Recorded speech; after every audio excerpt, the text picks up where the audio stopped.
the suppression of the use of marijuana and of the forces lurking behind it are the most important jobs this department is now engaged in. In 1930, the records on marijuana in the Washington office of the Narcotics Division scarcely filled a small folder like this. Today, they fill cabinets. Welcome, ladies and gentlemen, Coloradians and everyone that's smart enough to listen from the outside. It's one of the most amazing plants we've ever discovered. The pot party, the trippers, the grasshoppers, the hip ones, all gathered in secrecy and flying high as a kite. I got Winnie Fox. So do I. Welcome back, ladies and gentlemen, to another week of Stoned Appetit with your host, as always. It's me, Kip, and across the screen, I got Quarantine Boy. How's it going over there, CB? Hey, let's not be dropping any fake news right now. We got a COVID scare at the pod. Yes. Otherwise, we'd be in studio, obviously. But yeah, had a good weekend. Just a little got a text about potential COVID. So we'll see how that plays out. But other than that, I'm doing swell. I mean, it was gorgeous weather this weekend. Obviously, there were some flashes of not only lightning, but also, and I guess storms, but it was awesome. So I thought you were going to talk weather, but the fact that we're just talking medical science this early in the episode, it means we're in for a doozy, CB. Of course, we've got Eve on the ones and twos. She's probably happy as a clam. Let's touch base with Eve. How are we, Evetha? I'm good. All right, I'll take it. It's better than fine. It's better than fine. It's not as good as great. What'd you do this weekend? Anything cool you want to let everybody know what you did? I went to the park and then I went to the Arvada Farmers Market. Ooh, what park? Pretty good. What do you mean? What park did you go to? Oh, what park? Fuck.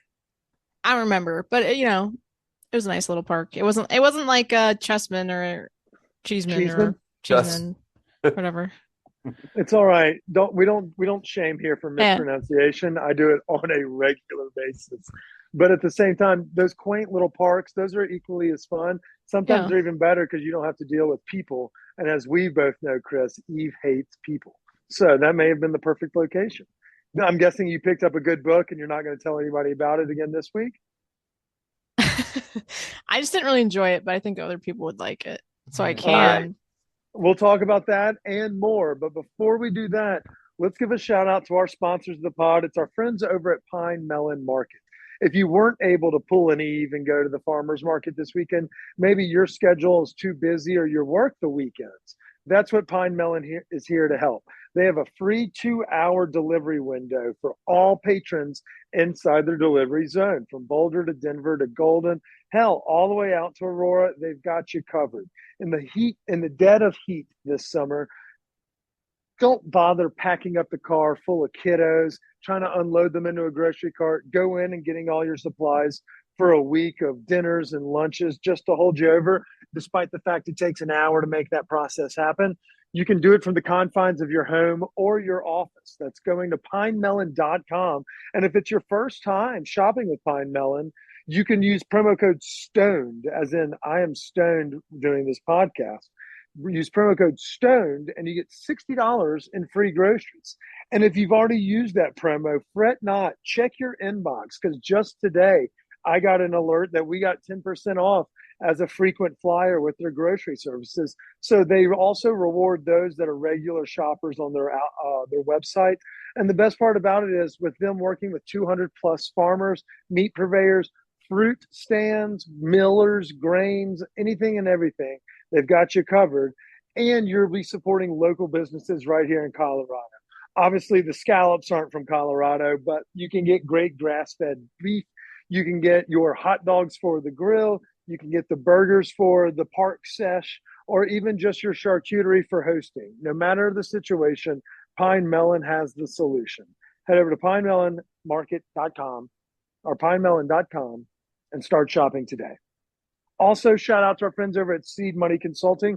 I'll do their plug later on, but if you're just listening right now, we fucking love them. They help us with our taxes, they help us with our finances, and they work with a litany of businesses across the metro area that are small to medium size so that they don't leave money on the table, not only in tax season, but also to make sure their budgets are flush throughout the year. They can do payroll, they can handle advice for investing, or they can help you just create savings accounts so that you're not left high and dry when the markets are inevitably upside down come November and beyond. We'll talk about that more. But before we dive into anything else, let's do a full weekend recap. CB, what'd you get into besides Catch the Coco? I actually had a fun-filled weekend. By Hell the way, yeah, tell us about it. I just want to say, you look like you're a business professional today. You know, I We know had our listeners can't see you, but you look profesh, at least from the Thank top you. up. Yeah, well, I'm wearing shorts and my little skinny little chicken legs are just out of eyesight. But we had a couple meetings where we've got a couple parties coming down the pike. We're going to try to throw a few more ones, some that kind of mimicked that of what we did in Aspen, as well as some other events that are going to be fundraisers and things in the cannabis space as well. Shout out to our friend Katie Shapira. But yeah, I had to work, so I had to dress up for it. Dress to impress sometimes, and maybe one day we can make it all come to fruition. So I had to make sure I looked pretty for it. Okay, well, while you were looking pretty, I started the weekend off Friday night, headed up to Dillon Amphitheater. So, Lake Street Dive was obviously playing at Red Rocks this weekend, but before they did that, they had a little pit stop off at Dillon Amphitheater. So, I had the future sister-in-law in town, and so we headed up there with Steph. Absolute blast. That venue is by far one of the coolest in Colorado. But just a word to the wise, I recommend if you can get there as early as possible, do that because parking is an absolute nightmare. Like there's really no parking around that amphitheater, So you got to like find spots in town, but then there's all these spots in town that are like no event parking, no event parking. So you usually have to do a bit of walking. I mean, that's kind of a Champaign problem, and it's a very active community up there. So having a little difficulty finding parking, but going to catch a kick-ass concert, that's a pretty fair trade-off. Yeah, I guess I'll take it. It would have just been nicer to have gotten there a little bit earlier to like kind of enjoy the scene and stuff and get a good spot because that place fills up. But anyways, then Saturday we got back and obviously we kicked things off with a little bakery run in the morning. So we went to Black Box. I feel like we always try to take somebody who's staying with us to a different, like most everybody's like, oh, Bakery 4, and we've usually taken them there, but we like to show them another spot. So this time we went to Black Box and we got one of the box. The cubed the croissants. cube. Yeah, so we got the cube croissant and this one was banana pudding. Oh, I bet you were in heaven. I was, but man, I don't know how you could take down a full cube by yourself. I don't think you can. I mean, it is a lot of pastry. Yeah, it's a nap inducer. Getting all those breads early in the morning.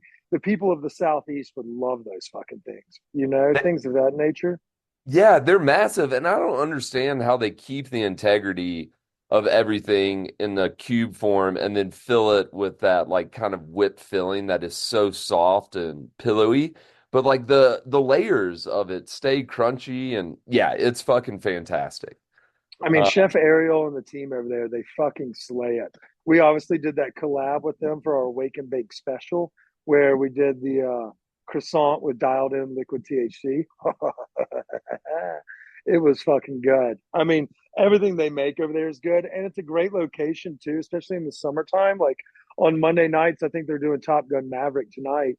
But it's movies, and in the evening they have that fun rooftop bar in the afternoon, and then of course they're open in the morning time. I mean, you can get everything from succulents to snacks. It's a great one-stop shop. Yeah, and then so after that, they were having the Tennyson Street Fair, which I wanted to go to in hopes of bumping into Eve out there. I figured she might be there. Unfortunately, I didn't see her. But Tennyson Street Fair was great. They had like it was more like a fair. It's almost what I wish First Fridays would be. Like they had tents with artisans and things like that out there. They did have like a full-size music stage with bands playing. So it was fun. Oh, Swung in my boy Tony, had a little afternoon cocktail. And then I'm sure they love us over oh, I think they do. I think we there. Okay. I think we were well behaved and I think we laid down some cash one night. But anyways, then after that we went and saw our friends at Brasserie for dinner. Um which I mean, hands down, like every time you go to Brasserie, you know you're gonna get aces. Like the meal's gonna be great. Everybody at the table is going to enjoy it. This time, you know how they switch up their like burrata. This time they had like shakshuka burrata. Ooh, Um, fuck. they had like this kind of like spiced tomato sauce with it. It fucking slapped. And I swear to God, their pate has to be some of the best in the city. Like it's got like kind of like a little bit of sweetness to it. It's rich. It's not gritty or anything. It's smooth. Um, that shit was exceptional. The Uh, chicken liver mousse on like, does it come on the bread? Is that right? Yeah, well, they give you that butter, like oiled grilled bread Yeah. you can spread Yeah. it on. Yeah, and it was cool because with the burrata, they had like some homemade naan bread that they brought out with it. Like it was a complete like kind of I don't think I've ever had somebody do that spin on a burrata dish. But it was fun. It was really good. And obviously we got their French fries. Yeah, so we did that, and then we just did like a half roasted chicken, which was exceptional. And we had their hamachi. Um, and then finished the night with a nightcap at Yacht Club. I mean, because why not? I mean, that's not a bad, if you're doing a weekend, and I know we talked about it last week of places to impress, like folks coming to town, doing a trip up to Dillon Amphitheater, swinging through a street fair, kind of festival that's not just like brutally hot or brutally overpacked or anything like that. And then catching a Brixton in the yacht club, that's a 1-2 punch it's hard to beat, or 1-2-3 punch that's hard to beat. That's a good call. Yeah, Easy. and then finally yesterday we obviously had to hit up Chef Andy with his Sansara food truck. So we did that, grabbed the lamb and the cubano and a little mango salad, and holy shit, the sandwiches are as good as they look in the pictures. And like shout out, I mean like there's good mustard on it. There was a thick piece of ham, the lamb with these little the fried potato sticks in the middle. Like both the crunch factors on both the sandwich, the Cuban, I'd forgotten With the about. chicharrones on the I, Cuban. I totally forgot about that. And we bit into one and I was like, that's a fun little crunch. And then I remembered like a chicharron fell out the side and I was like, oh fuck yeah. But dude, I mean the lamb sandwich with the mint chimney was so goddamn good. And shout out to Andy finding the right bread for that. Because That's the that's Matt Doolin over at yeah, Get Right. That's dude, fucking it is fucking good. Like it I don't know. I really want to try like I feel like I got a nice representation of like an authentic Cuban sandwich. I'm sure there's people that will say like, "Oh, you got to be down in Miami." I don't know. But obviously homeboy brought his skills from Miami, so I got to assume it's pretty damn close. yeah. And I mean, even the folks that were commenting and replying to our episode with them were saying the same thing. They're like, this guy knows his fucking food, especially, starting with the bread and that baked, like it's like it's like a hug in the mouth, like it starts with the bread and it finishes with the bread, especially with having it pressed like that. You got to have something that holds up, doesn't like flake and break apart like a Nutrigrain bar, which you can see at some places. But out here, like we don't have too terribly many. I think we've talked a little bit about them. Sansara, El Bojillo, and Cuba Bakery and Cafe are easily the pantheon of those sandwiches. And we're kind of sandwich sluts. Like we'll go anywhere for a good sandwich. I'll put my mouth around any hoagie.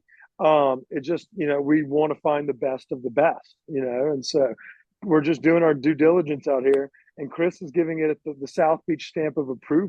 I mean, how can he beat that? I thoroughly recommend it. Like, I mean, every now and then I'll say like, oh, follow a food truck if you're in the mood, go try it. But like for this one, like I really gotta highly recommend saying like, check out where they're going to be posted, and when you're in a sandwich mood, go see them, grab one of their sandwiches. They're filling and they're tasty. So that Cool. was my weekend. That sounds legit. Eve, how about you? Give everybody your book report. I know you told everybody a quick synopsis, but it's time for Eve's book report of the week. I believe in you. Okay. It's called Sword Heart by T. Kingfisher. And it's about a woman. She's going to kill herself because she's going to be forced to marry someone. A guy pops out with a sword and they go on a journey together to like get her money and so she doesn't have to get married and all that. If you like the main character on the first 10 pages, I'll say keep reading the book, but I didn't really like her and I kept reading, which was my mistake. So I didn't enjoy the book that much. What was the Okay. name of this book again for those that are listening at home and trying to write it down? Sword Heart by Sword T. Heart. Kingfisher, who I've liked her other stuff, and this sounded good, and the main character kind of annoyed me, but I went with it, and it didn't get better. But Okay, but so the savior in this pops out of the sword, yeah, like the blade or something, I would he's imagine. like bound to the sword, like he like lives in it, cursed to be in it, and whoever draws the sword, he has to like protect. Okay. Yeah, So Okay. did she come out on top? Did she get the money? Sword I don't Heart. want to. I can't spoil it.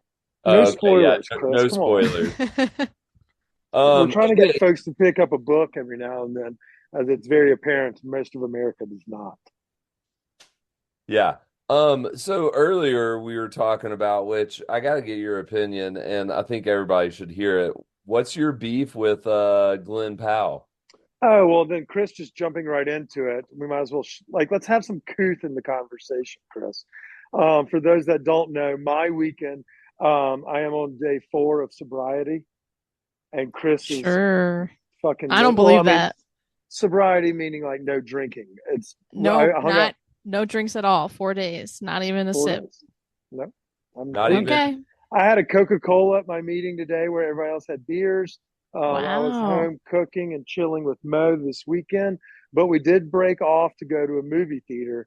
Well, not like the super fancy ones where they have a waiter that brings Chris his cocktails because he drinks too much, but one that still had a bar. So the temptation was there.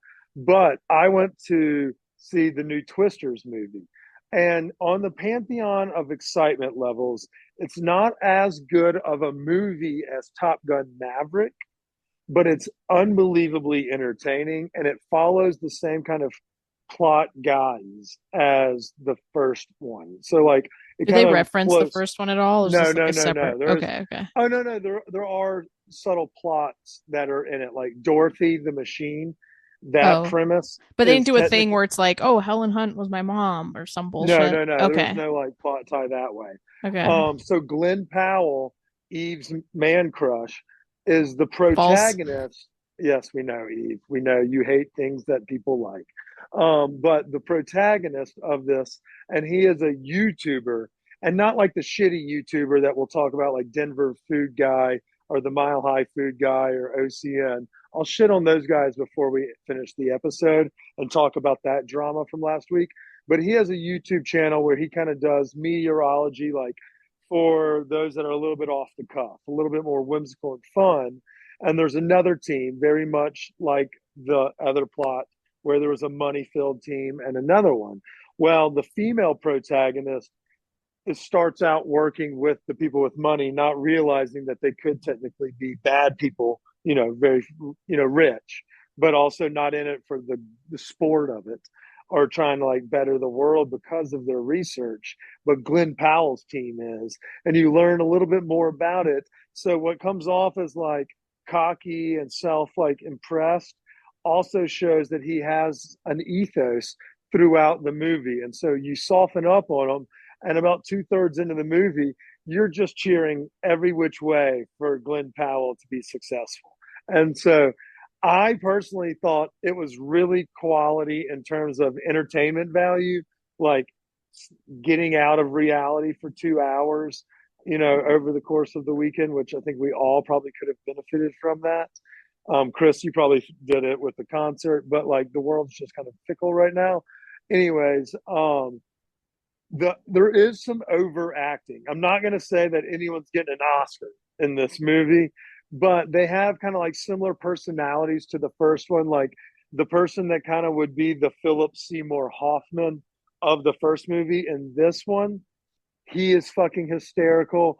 And I kind of was able to relate to it because it was like, oh, this guy is kind of a prick and he does everything on the internet. He films everything he does. So I smiled a few times in that. But yeah, I came in today's podcast, even in the digital studio, and Eve was poo-pooing all over Glen Powell. And it's probably was because not. he does.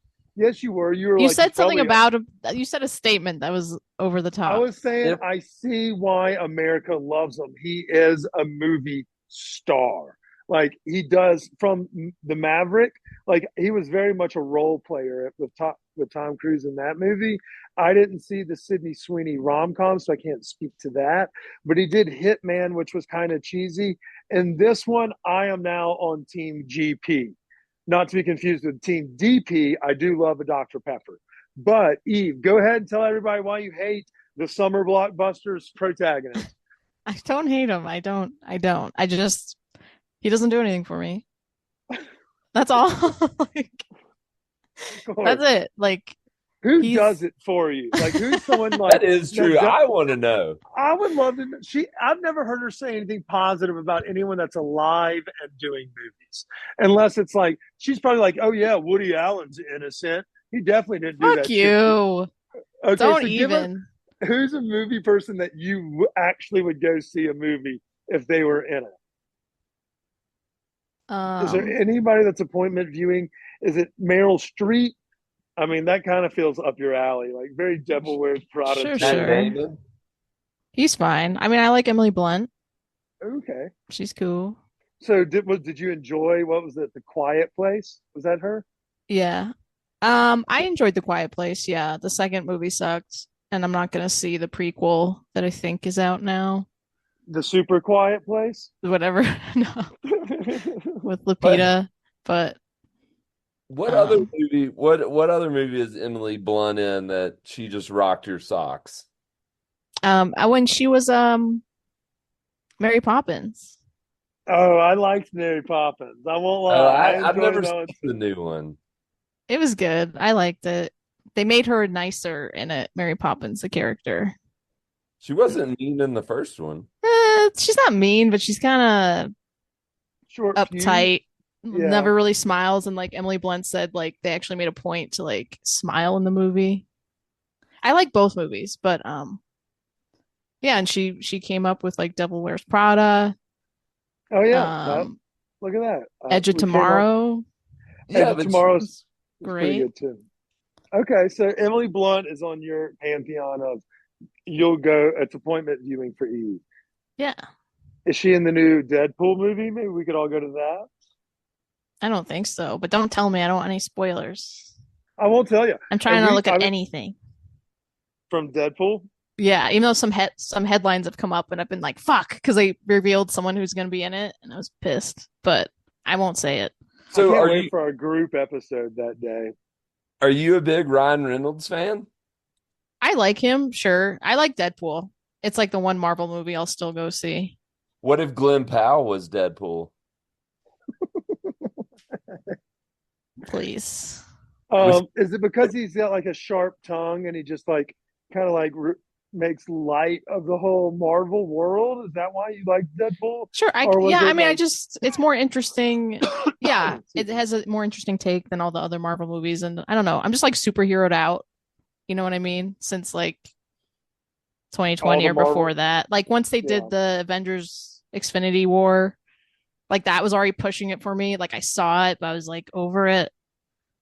So yeah, I get it completely. Deadpool still pulls me in. Like I still appreciate the humor, and it's not as, I don't know, dragged out.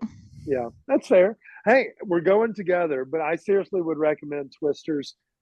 Is it good or just new? I'm going to say it's good. It's exciting. It's fun. Visually, how'd the Twisters look?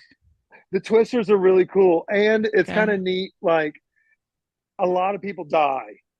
Just Oh, saying that out the gate. Like it's not wow. just the neighbor. Like people get sucked up left and right. So it's Is got a there a little bit cow? Like in the like first one? Does it show like a cow getting thrown like it did in the first one? I think they used chickens for comedic relief in this one. Nice. And Mm. it got a good laugh out of everybody in the and this is not a movie theater where you're going to get jerked off in. It is like it was full.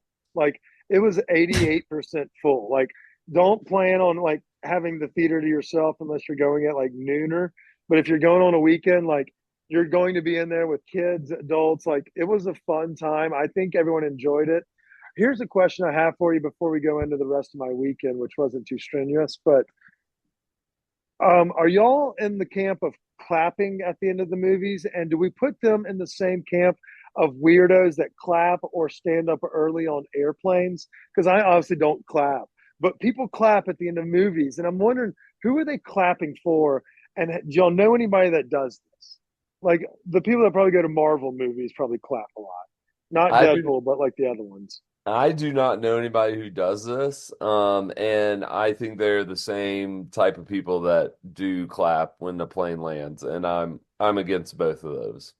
I'm just very curious. I'm like, what are you? Who are you clapping for? The guy that's coming to get the popcorn you didn't pick up after, or like, it's not like the fucking director is in the theater with us in Arvada, Colorado.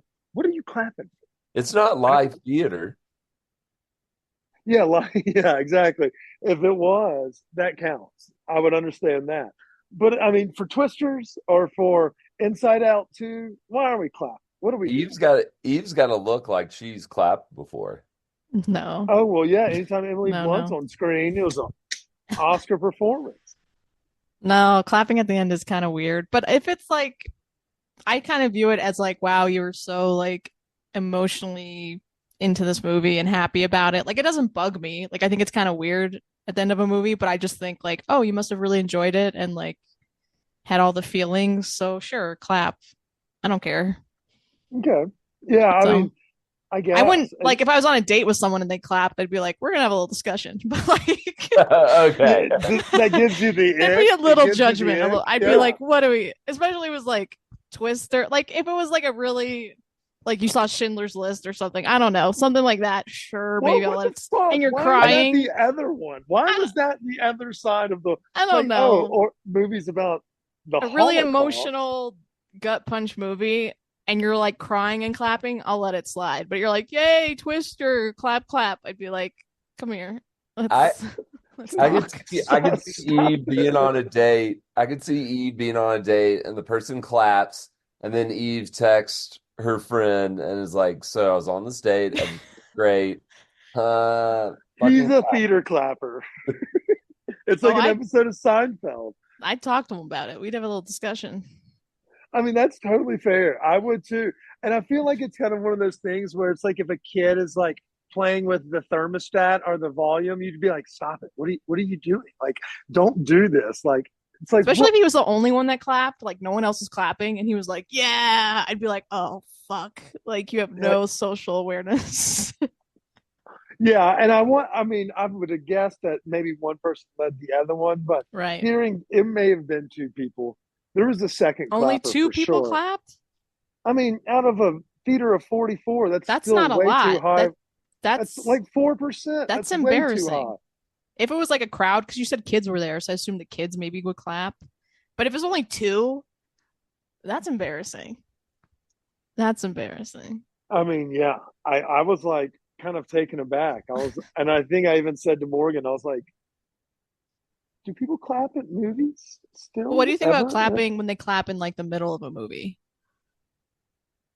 who the Because fuck something who I just in don't know why you would clap Avengers, at a people movie. clapped when like Hemsworth like comes down with the lightning and people were like, "Yeah!" Like I remember that. I didn't see. I've only seen the first Iron Man from that whole trilogy, so I Wow. can't speak to that. I mean, it was a good moment, but yeah, how do you feel when it's like they kill some bad guy or like they come and rescue whoever? Some people clap in like the middle a little bit. That's worse. Hold your Yeah, applause till the end at least. That's two. that's fair. Jesus. Besides that, I'm glad we brought that up because we definitely needed to talk about GP and Eve's disdain, but also about theater clappers. I also, since we last spoke, I went to the Big Eat on Thursday and I went by myself. I gave tickets to folks in the community to enjoy our industry, actually, industry workers, to come enjoy a night of snacks and bites. But holy shit, the Big Eat is fucking awesome. I It was know. so many different vendors from so many different restaurants. Like we were talking about pate and chicken liver mousse earlier. Fucking Tavernetta and Sunday Vinyl just had it right there in a little tart. You could walk by and knock back 20 of those on your way. Here's my pantheon of best bites. My favorite bite of the evening came from Mercantile. It was a mushroom taco, and the shell of the taco was a wonton wrapper. I did not get a post of that for some reason because I just ate them like squirrels saving nuts for the winter. Our buddy Ian, the pirate chef, our cheeky bloke from London, he brought the fucking hammer, Chris. That looked awesome. He had this goat head, and think cheek meat, like, kind of like really a little fatty, but also like just so savory when like braised or cooked down. He had this with a sauce, like in a perfectly fried cube, like, and you bit into it and you wondered how this was able to be contained by this texture because the inside was so juicy and it had like a sauce. It literally was like it was unfucking believable. And then he had like a tartare style dilly sauce underneath it. I was just eating those things like they were going, like I was in shock at how great these things were. Because I was expecting it to be kind of like more nuggeted bite, or something of that nature, like a little more compact. But when you bite into it, it was like almost loose and congealed at the same time. It was wonderful. If y'all are trying to find someone to host a perfect munchie pop-up, maybe he's done our pop-up dinners before, but if you're hosting friends or a wedding party or something like that, look up the pirate chef. Chef Ian is a fucking wizard. And I've glazed him over his little sausages inside croissants before, and he kills it with like lamb dishes on a regular basis. But this goat head nugget was like the perfect bite. It was awesome. And then also Fruition had this fresh fish that had been seared lightly with like a dashi sauce. Oh, it was so goddamn good. And that's literally just the tip of the iceberg. You know that they have like tacos and sandwiches for days, which are always exceptional. ODB's, formerly known as Bodega, did a lamb pastrami on a pretzel roll. CB. And then somebody drank a lot of hooch while they were there. Did they? Yeah. And maybe they decided to go out with friends afterwards and have a couple espresso martinis at a local hotel bar until the wee hours of the night. I don't know who he was. They said he looked great and he picked up the tab for some friends. He's probably a fucking saint that we'll never know his name. But sounds at the like same Glen time, Powell. yeah. I don't know if this guy was as handsome, but he looked better in a flat brimmed hat than old GP. All the same, had a big fucking time. And then Friday morning, I had to wake up and go do that dry storage filming series that we're doing. Whoo boy. I'm not sure having that last espresso martini and then drinking it while the Uber driver waits outside was the play for waking up at 6 a.m. and driving 90 minutes north, maybe even 100 minutes north. But I did stop at Buc-ee's on the way up there. And I got a sausage biscuit and a brisket taco and a bag of sunflower seeds and a large Coca-Cola. So that You should kind have of gotten brought the me apple back. fritter that I liked. Oh, They have it. It's by the bakery. So the bakery looks a little different in the morning. Like they have like breakfast sandwiches for days.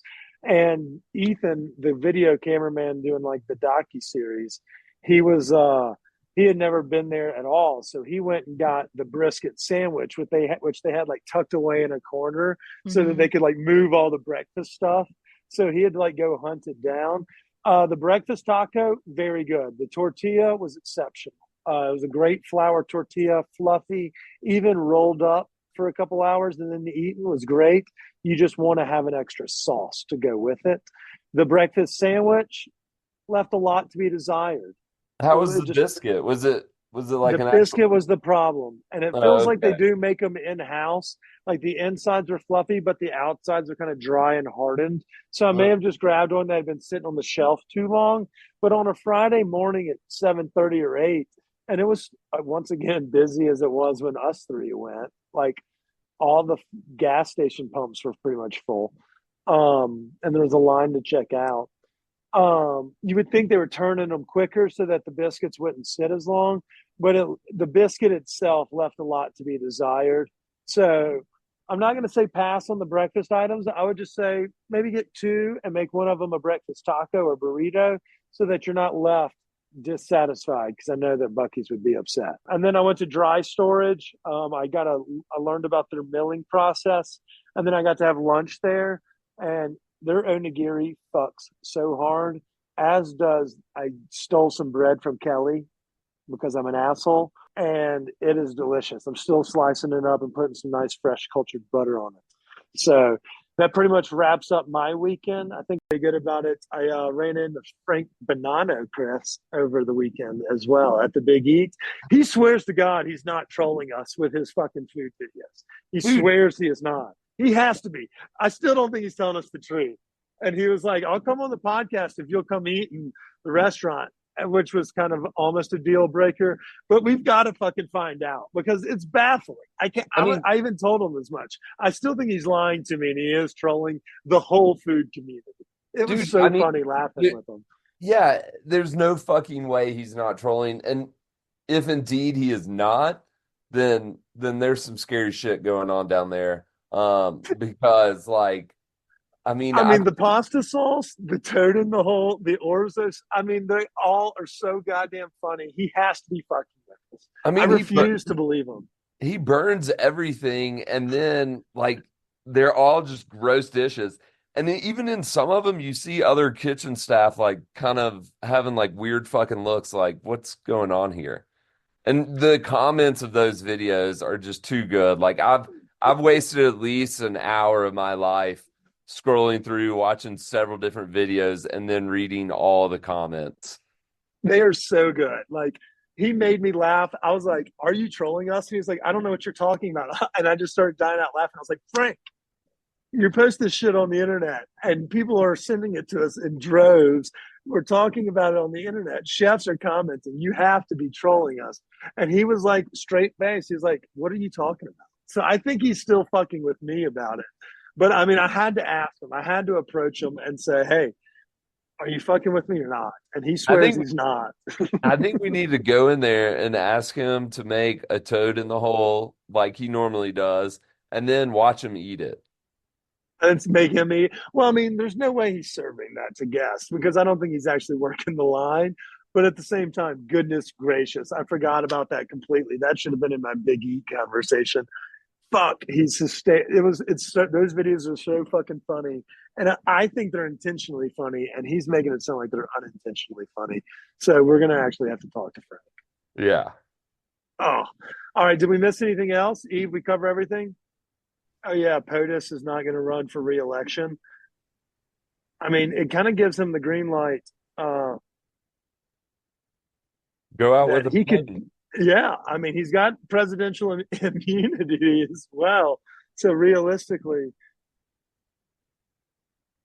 I why don't know. not do something wild and crazy? Yeah, fire some Supreme Court justices. I don't think he can fire him, but he could definitely pack the court and be like, "Peace, I'm going," and he probably won't even remember it the following week. So I mean, why not? Yeah. Yeah. What all right, all right. So I'll vote for a head of lettuce instead of Trump. I don't give a I'm shit who they put up. I'm not going to vote for Robert F. Kennedy Jr. no. though. That guy may I'm be dumber than a head of lettuce.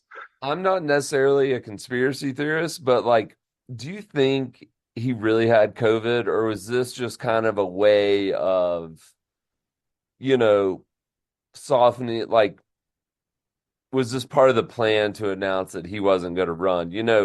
Coming off of like being a little disrupted and then COVID, like, Well, he shit the bed during his BET interview and another interview last week. So I think they were like, maybe this will give us a 5 days to kind of like test the water, see what the temperature is.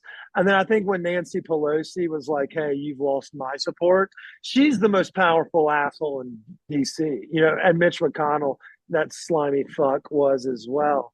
Like they're both slimy as shit. Like Nancy Yeah. Pelosi makes more money off of like the hard-earned work of everyone else. But once he lost those folks and like things just started leaking out, like his circle got so small, I think it was only a matter of time. And then when the polls came out, what was it, like Friday or Saturday, that he was losing in Michigan by 7, 10 points, 7, 8 points, something around there.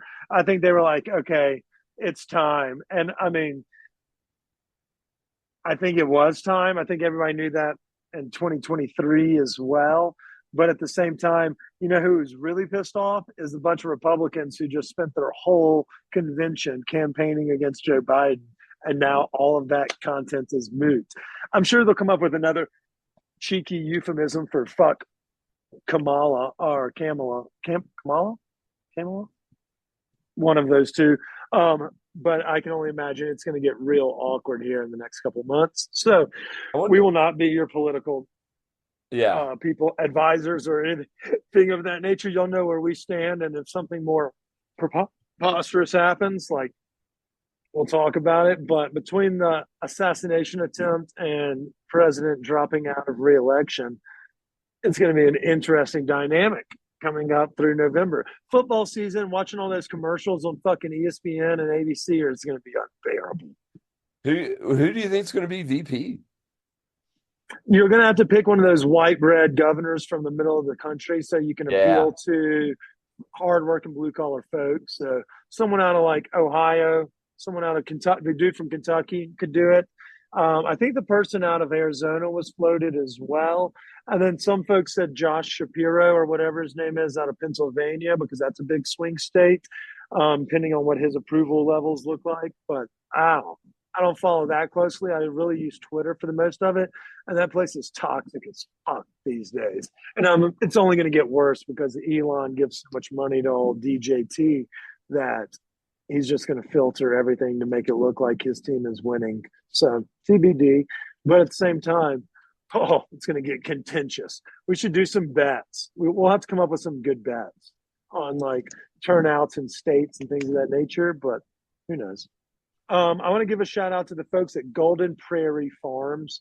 They're a certified organic millet and wheat company out of Nunn, Colorado. They do a lot of work with the team over at Dry Storage, but oftentimes we mention dry storage because that's the product the consumer has at the end or tastes when they're eating at one of the IDAST locations. But Golden Prairie Farms are the people behind that work, and they were unbelievable hosts. They let me drive a tractor, probably shouldn't have, but they let me. So I would have been remiss if I didn't give them a shout out. So that's about it for me. Anything, Chris? Do we got anything on the docket this week? Not a whole lot this week. I mean, Red Rocks Friday, but that's a few days away. Friday? Yeah, he's playing Friday. Tedeschi Trucks. Oh, nice. Okay. All right. Yes, sir. You're catching all of your live music. You're pretty much this correspondent now, so I'm glad to hear it. No sweat. Other than that, just gonna gotta knock a few items off the wedding to-do list. But other than that, gonna be keeping it chill. Nice. Well, until Thursday's episode, y'all stay high, stay hungry. Love Glen Powell. Theater clapping. Cheers. I like that one. You should have just started clapping. Oh, I should have. I don't know if people would have got it, but yeah, I should have. That would have been good.